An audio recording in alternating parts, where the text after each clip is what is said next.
meeting requires preparation, structure, and proper facilitation for the meeting to stay focused and productive. Have you ever attended a meeting where there was no specific agenda? So people just spent a better part of that meeting discussing less important matters. It is very important that meetings have structure and that a meeting has a facilitator.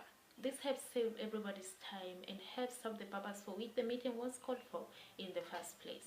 So today I'm going to share with you some ways in which you can effectively lead a meeting so that at the end of the day that meeting is productive and that no one's time is wasted. The first way is prepare an agenda. Ensure that everyone knows exactly what to expect from that meeting so that they don't have their expectations running wild. So you can do this by sharing the agenda a few days before the meeting, outlining what the meeting entails. Let's say, for example, reviewing the progress of Project A. This will help people to know how important a meeting is, and it also helps them to prepare properly for that particular meeting.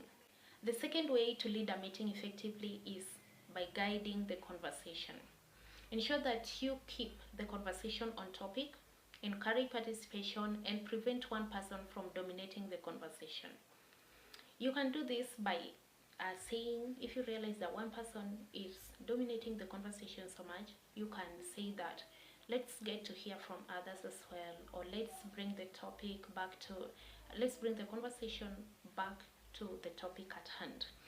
You see, some people tend to dominate conversations so much that others do not get a chance to speak. And the reason why people hold a meeting is that they can get to hear everyone's point of view.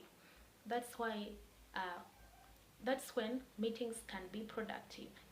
So there is a podcast I watched recently, one host and two speakers, and there's just one speaker who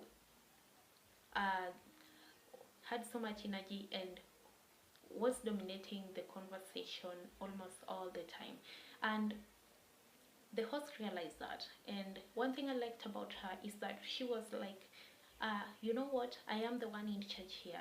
And she made sure that sometimes she cut him short when speaking, or by redirecting the conversation back to main topic by asking questions.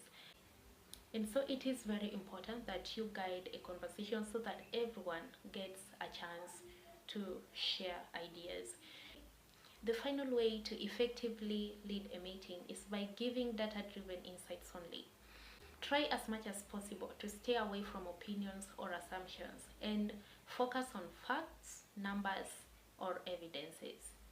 So you can do this by gathering relevant information from credible sources days before the meeting and ensure that you are able to explain that data. For instance, attendance has reduced by 92% in January to 81% in March.